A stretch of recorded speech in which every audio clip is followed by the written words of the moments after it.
You're not stressed. That's the wrong word for it. Stress is a response to a situation. What you're running is a state, a permanent low-grade emergency that started in childhood, never received an all-clear signal, and has been operating as your default ever since. This is survival mode. Not a temporary gear you shift into during a crisis. Your baseline. The operating system underneath everything else. The constant hum of alertness that you've been living inside for so long that you can't hear it anymore. It's like asking a fish about water. What hum? This is just how it feels to be alive. But it's not how it feels to be alive. It's how it feels to be in a state of emergency that nobody told your nervous system was over. The danger passed, maybe years ago, maybe decades, but the alarm never turned off. And your body, your decisions, your sleep, your relationships, your capacity for rest, all of it is still organized around a threat that is no longer present. In this video, we're looking at 10 signs that survival mode is your default, not your temporary, and they're arranged on a spectrum. The first few are subtle, the kind you'd call just being cautious. The later ones are louder. By the end, you'll know where you sit on the spectrum, not to frighten you, to help you see what your nervous system has been carrying without anyone noticing. Number 1. Mild on the spectrum. You never go anywhere, agree to anything, or begin any project without a backup plan, and usually a backup for the backup. This looks like preparedness. People admire it. You're so organized, you always think ahead. But the thinking ahead isn't coming from diligence. It's coming from the part of your system that learned early that things fall apart, that promises get broken, that the ground beneath you can shift without warning. The backup plan isn't ambition. It's the nervous system's insurance policy against the collapse that happened once and could happen again.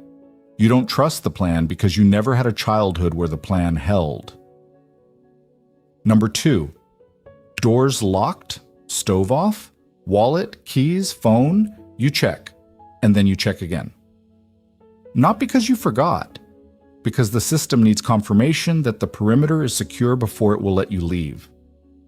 This isn't OCD. This is the security sweep of a nervous system that was trained in an environment where things left unchecked became disasters. The child who grew up in a household where the unexpected was always bad learned. If I don't verify, something will go wrong. And the checking ritual is the system's attempt to create the safety that was never reliably provided. You're not forgetful. You're thorough in the way that only people who grew up in unpredictable environments are thorough. Number 3. Someone invites you somewhere, and your first thought isn't excitement, it's the threat assessment. What could go wrong? What's the exit? What if it falls apart? The threat assessment isn't pessimism, it's a survival protocol running in the background of every decision. The system scans for danger before it scans for opportunity, because in the original environment, dangers were more frequent and more costly than opportunities. The worst-case scenario calculator was essential once. The child who didn't anticipate the worst got blindsided, and being blindsided in that household was not survivable without damage. Now the calculator runs in every restaurant, every vacation plan, every birthday party. Not because these situations are dangerous, because the system doesn't distinguish between then and now. It runs the same protocol for a dinner reservation that it ran for a childhood crisis. And the exhaustion of this is invisible to everyone around you. They see someone making a plan. They don't see the 17 threat scenarios that were evaluated and dismissed before the plan could be made. Every decision costs 3 times the energy it should because every decision passes through the survival filter first. The filter never takes a day off. Number 4, we're moving to the middle of the spectrum. Something good happens, and instead of sinking into it, you hover above it, watching, waiting, calculating how long it will last. The happiness tax. The system learned that good things are temporary and their ending is painful, so it developed a strategy. Don't fully invest in the good thing, and the ending will hurt less. The hovering isn't ingratitude, it's preemptive grief. You're mourning the end of something that hasn't ended yet because the system is convinced it will and it wants to be ready. And the cruelty of this sign is its self-fulfilling nature. By refusing to fully enter the good moment, you lose it, not because it ended, because you never let yourself have it. The survival mode took the good thing and converted it to anticipated loss. And the loss you prepared for happened, not externally, but internally, by never letting the joy land. Number 5. Shoulders up, jaw clenched, stomach tight, hands gripping. You carry tension in places you've stopped noticing because the tension has been there so long it feels like anatomy. This is the body's permanent alert posture. The muscles that are supposed to activate during a threat and release when the threat passes never received the release signal. The threat came, the body braced, the threat eventually passed. But nobody told the body, so it stayed braced for years. For decades. The tension isn't stress from your job. It's the body's ongoing preparation for a danger that ended long ago but was never declared over. And the moment someone says, just relax your shoulders, you realize you can't. Not because you're unwilling, because the system genuinely doesn't know what release feels like. The muscles have forgotten the shape of relaxation. They only know the shape of ready. And if you've ever had a massage therapist say, you hold a lot of tension here, and wondered where it comes from, it comes from a childhood where the body needed to be ready at all times. The tension isn't from your desk or your commute. It's from a decade of bracing. The body is still crouching for an impact that landed years ago and was never followed by the signal to stand back up. Number 6. Into the severe end. Your nervous system won't go fully offline, not even when you're exhausted, not even when the room is safe, not even when the doors are locked and the house is quiet. Sleep requires the deepest form of trust, the willingness to be unconscious, vulnerable, and unaware of your surroundings. And the survival mode nervous system cannot grant that trust, because in the original environment, falling fully asleep was dangerous. The child who slept too deeply missed the warning signs, the argument starting, the door opening, the tone shifting. Light sleep was a survival advantage. The system learned, stay close to the surface, keep one ear open, be ready to wake. The adult version, you lie in bed and the body won't surrender, not because of caffeine or screens, because the system still believes that full unconsciousness is a risk it cannot afford.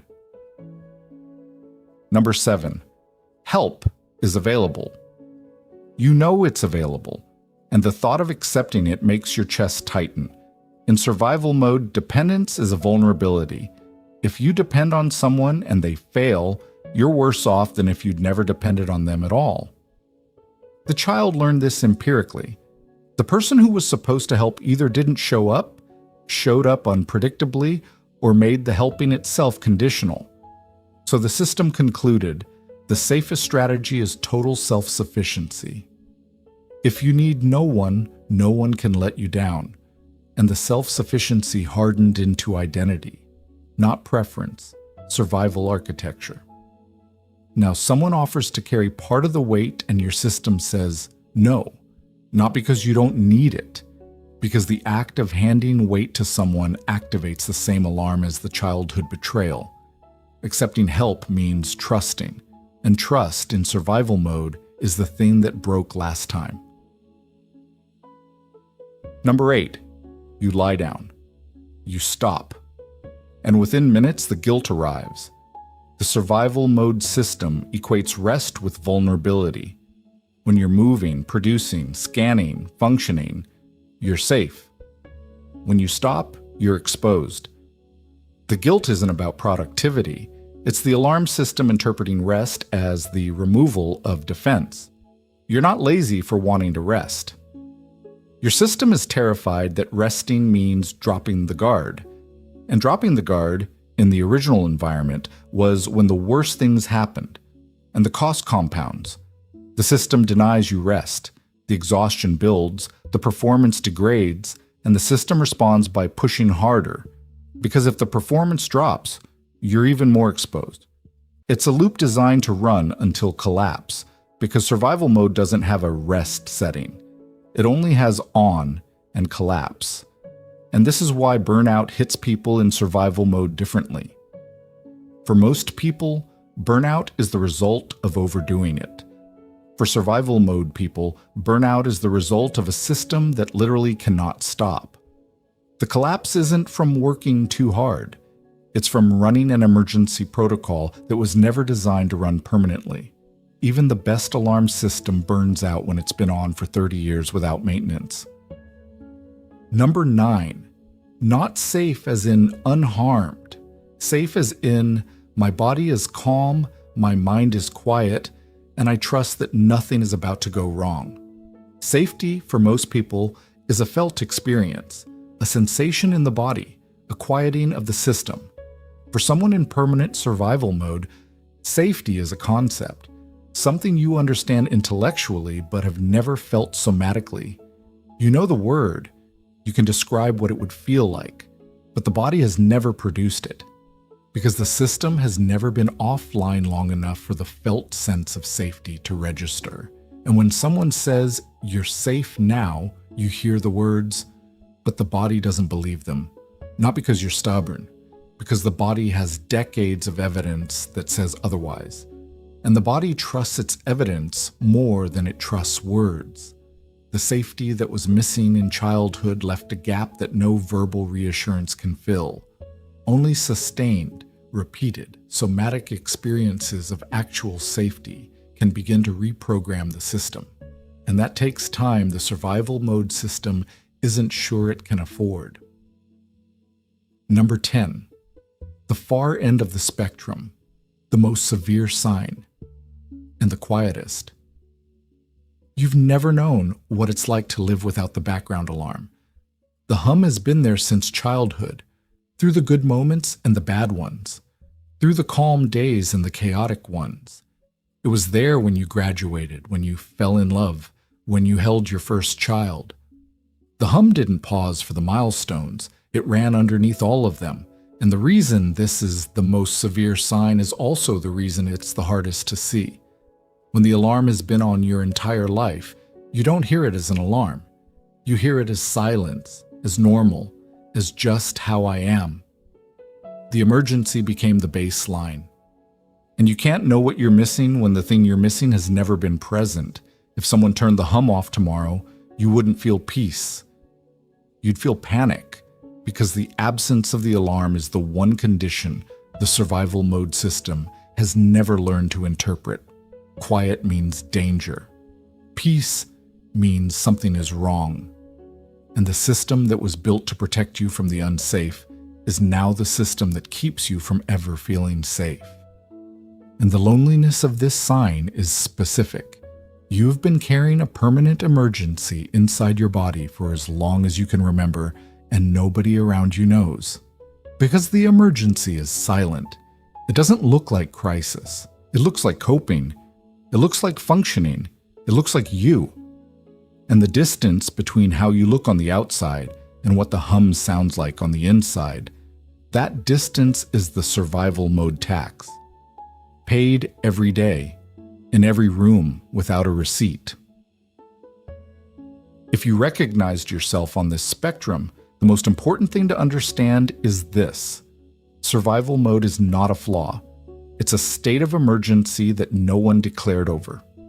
Your nervous system did exactly what it was supposed to do. It detected a sustained threat, it mobilized, and it kept you alive. The problem isn't the system. The problem is that the all-clear signal never arrived. You can't think your way out of survival mode. You can't will the nervous system to stand down, but you can begin to send it the signal it's been waiting for. Safety. not as a word, as an experience, small, repeated somatic experiences of genuine safety. The body resting and nothing bad happening. The guard dropping and the world not ending. Each experience, however brief, is data, and the nervous system updates on data. You didn't choose survival mode, it was installed, and it can be updated, not all at once, but degree by degree, until the hum for the first time gets just a little bit quieter. At Inner Lens, we notice the emergencies nobody declared over. If this one resonated, our healing videos explore what it looks like when the system starts standing down. They're right here.